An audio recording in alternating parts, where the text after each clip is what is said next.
Opened. The recorder was still warm when Wyatt Sinclair found it between his taxi's seat cushions. And the moment he pressed play, a 9-year-old girl's voice said the one sentence that would change 2 families forever. Mom. Opened. I heard him on the phone. He said once the board votes, it won't matter what you think anymore. If you've ever wondered whether one small decision could rewrite your whole life, opened. It's because what happened next didn't just change a little girl's life. It changed his. Like and subscribe now, because there's a lot more heart where this came from. Opened. Nashville at 11 at night looked the way it always did to Wyatt Sinclair, a smear of neon and brake lights. The Cumberland River catching a moon fought through the clouds. He'd been driving a cab for 6 years. Opened. Ever since the school board eliminated his teaching position and decided a man who'd taught American history for a decade could be replaced by a part-time contractor for half the salary. He didn't complain, not out loud. Opened. Eli was 8 and thought his dad's job was the best one in the world, because sometimes on slow Saturdays, Wyatt let him sit up front with the radio on. Bought slow bison, counting out-of-state license plates. Opened. Wyatt had raised Eli alone since the boy was 3. Ever since a car accident on a rain-slick stretch of I-40 took Eli's mother in the space of a single phone call, Wyatt still remembered word for word. He didn't talk about it much. Opened. He'd learned that grief, handled carefully and kept mostly private, could be folded down small enough to fit into a normal life. Packed lunches, homework checks, a job that let him be home most nights. Opened. Even if it wasn't the job he'd trained for.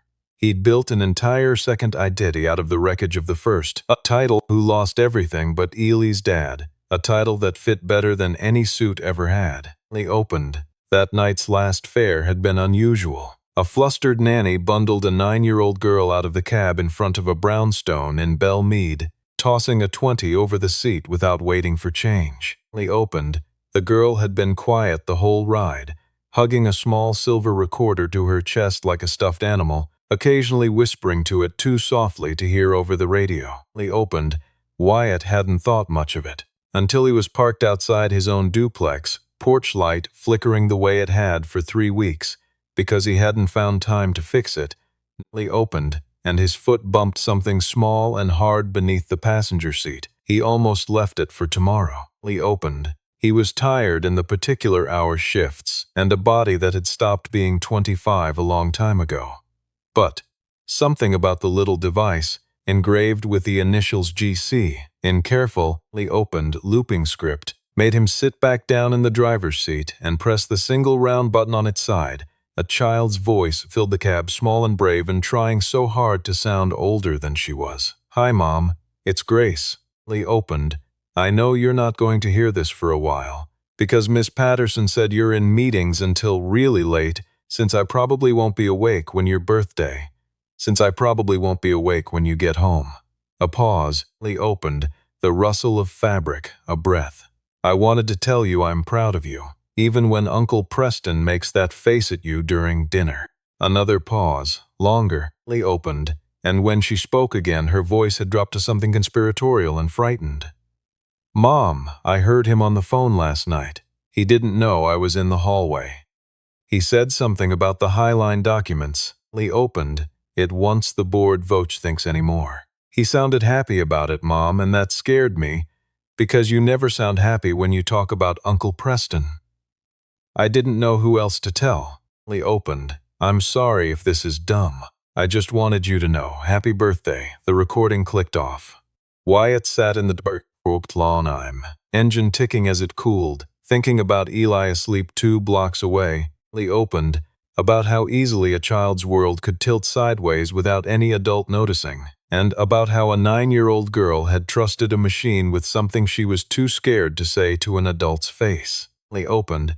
He thought about the version of himself who used to sit across from frightened whistleblowers, coaxing the truth out of people terrified of losing everything by telling it. He hadn't used that skill in over a decade. Opened. He wasn't sure it still worked. I didn't know who else to tell, and something in his chest that had gone quiet a long time ago. He went inside, checked on Eli, sat up, checked on Eli. Lee opened, asleep with a dinosaur encyclopedia open across his chest, and pulled the blanket over his son's shoulders. The saint sat at the kitchen table with a cup of coffee he never finished, listening to the recording twice more. Lee opened, writing down every detail: the name Preston, Highline documents, board vote, the birthday, the way he used to write down details of a client's case. Back when 11 at night meant something different. Lee opened. He could have dropped the recorder at a lost and found. Instead, he spent the next morning searching Nashville business for Callaway before he found it. Callaway Innovations, Lee opened, and clean energy holding company downtown, run by its founder and CEO, Meredith Callaway. Lee opened. A photo on the company's website showed a woman in her early 40s with sharp eyes and an exhausted kindness around the mouth, the kind of face Wyatt recognized of watching parents pretend they weren't drowning. Lee opened. Getting past the front desk turned out to be its own ordeal. Security didn't care that Wyatt had found something belonging to the CEO's daughter. Lee opened. They cared that he looked exactly like what he was, a cab driver in a flannel shirt asking to see one of the most powerful women in the state. He was turned away twice. The third time Lee opened, he left a note with the recorder's serial number and his cab number, and might have given up entirely if Meredith Callaway herself hadn't called him 2 days later. Lee opened, her voice clipped with the exhaustion of someone assuming this was a scam. "You have my daughter's recorder," she said, not quite a question. "I do," Wyatt said. Lee opened, "and I think you should listen to it before you decide I'm trying to sell you something." She met him in the lobby the next evening, dressed like she'd come straight from a board meeting, which she had. Lee opened. Up close, she looked even more tired than her photograph. She took the recorder like it might bite her, pressed play right there in the marble lobby. Lee opened, and Wyatt watched something in her face crack open as her daughter's voice filled the space between them. When it ended, Meredith didn't speak for almost a full minute. Then she asked him to sit down. Lee opened, and the conversation that followed lasted 2 hours. Preston Doyle was Meredith's late husband's brother, and after her husband's death 4 years earlier, Lee opened, Preston had stepped into the role of chief operating officer, positioning himself as family, as continuity, as someone she could trust when trust was the only currency she had left. Lee opened. The Highline documents Grace overheard referred to environmental compliance reports for the company's new manufacturing plant. Reports Meredith had been told were clean. If Preston had altered them, or buried violations, Lee opened, and was timing a board vote to push her out before the fraud surfaced, and the liability landed on her signature instead of his, it would be enough to destroy both the company and her. Lee opened. "I need someone who can actually read what's in those filings," Meredith admitted, rubbing her temples. "Someone the board doesn't already know. Someone Preston hasn't gotten to." Lee opened. Wyatt hesitated only because 6 years of driving strangers around a city had taught him exactly how thin the line was between offering help and inserting yourself where you didn't belong. But then he thought of Grace's smallly opened, brave voice, trying to protect her mother with a birthday message, and he thought of every version of himself who'd have wanted someone to step in. "I was a corporate attorney for 9 years before I taught," he said. Lee opened. "Before I taught compliance, actually. Before I drove a cab. I still remember how to read a filing." Meredith stared at him like he'd handed her a life raft in a hurricane. Over the following 2 weeks, Lee opened, Wyatt drove his usual shifts by day and spent his nights at Meredith's kitchen table with a laptop, growing stack of printed filings, cross-referencing dates, permit numbers. Lee opened. Signatures that didn't match the timestamps on internal server logs. It was slower going than he remembered corporate work being. Lee opened, and partly because he kept stopping to help Eli with a spelling worksheet or referee an argument over whose turn it was to pick the music. Meredith noticed, the third night, Lee opened, that he never once seemed annoyed by the interruptions, and found herself watching him with her son the way you watch something you'd forgotten was possible. Ely came along most evenings after that. Lee opened, doing homework on the Callaway's kitchen island while Grace, delighted to have another kid in the house, showed him her rock collection, and taught him a card game she'd invented with rules that changed depending on who was winning. Opened, Grace had inherited her mother's stubbornness and her late father's habit of narrating everything out loud, and within a week she'd appointed herself Wyatt's assistant detective. Opened, bringing him juice boxes and asking increasingly sharp questions and why grown-ups lied about numbers. Meredith opened, watching her daughter's face light up over spreadsheets instead of shrinking every time Preston's name came up at dinner, felt something loosen in her chest that had been clenched since the day her husband died. The two families, opened, bent by different kinds of loss, found an easy rhythm neither of them had expected. The deeper Wyatt dug, the worse it got. Opened, Preston hadn't just buried one report, he'd systematically falsified emissions data across 3 fiscal quarters, routing the real numbers through a shell consultancy that existed only on paper. Opened, while quietly accumulating proxy votes from board members culminated with the cocotte it would look like once Meredith gone. The board vote wasn't in a month. Wyatt found the amended calendar invite. Opened, it was in 9 days, buried under a vague agenda item labeled Leadership Continuity Discussion. If we go to the board with this now, Wyatt told her, laying out the timeline on her dining table at 1 in the morning. Opened, we go in with Preston frames it as a grieving widow, throwing baseless attacks at her late husband's brother. We need the shell consultancy's banking records. We need someone inside who'll talk.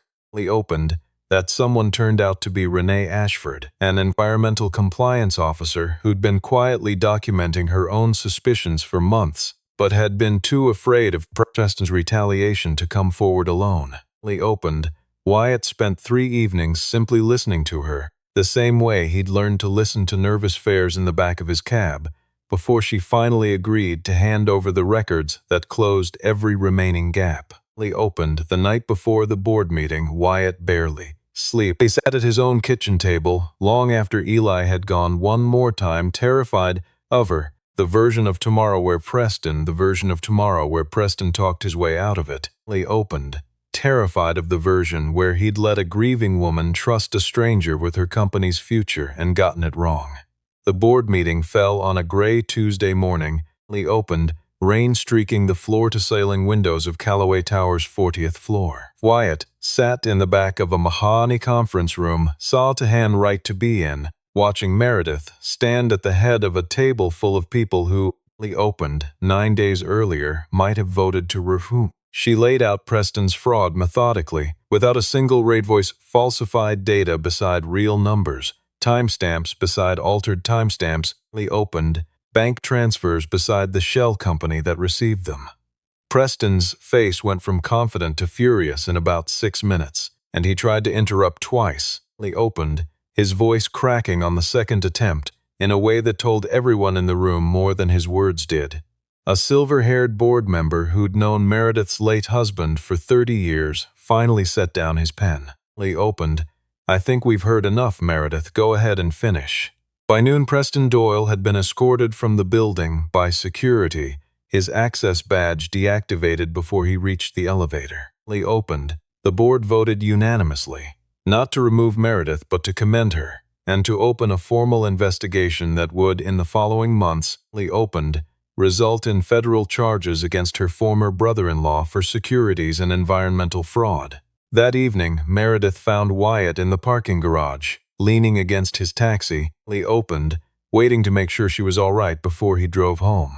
I want to offer you a job, general counsel, real salary, real benefits, an office with a door that closes. Opened, I know it's not what you were doing when I met you, but it's what you're actually good at. Wyatt thought about the 11 years he'd spent believing had been left behind in a courtroom. Opened, he thought about Eli, that might finally have health insurance again. I'll need to ask my son. And for the first time in longer than he could remember, he was smiling when he said it. Opened, 6 months later, Grace Calloway celebrated her 10th birthday with a party that included, at her specific insistence, Opened, Both her mother and a taxi driver turned general counsel who now picked her up from school 2 days a week because their families had quietly, unofficially, become one. Opened, Eli gave a toast so earnest and badly rehearsed in the room were wiping their eyes by the end of it. Meredith kept a small silver recorder on a shelf in her office, not because she needed it anymore. Opened, but because it reminded her that sometimes the people who save everything you love aren't the ones with the most power in the room. Sometimes they're the ones who simply stop and listen. Opened, when everyone else was too busy to hear what mattered. Watt still remembers the drive home the night he found the recorder, the flickering porch light, the ache in his shoulders. Opened, the certainty that nothing about his life was going to change. He was wrong, and he has never once been sorry about it. If this story reached you tonight, opened, remember that the smallest kindness, returning something that isn't yours to keep, listening when someone finally works up the courage to speak, can be the exact thing that saves a life you never knew was in danger. Opened, share this with someone who needs the reminder, and I'll see you in the next story.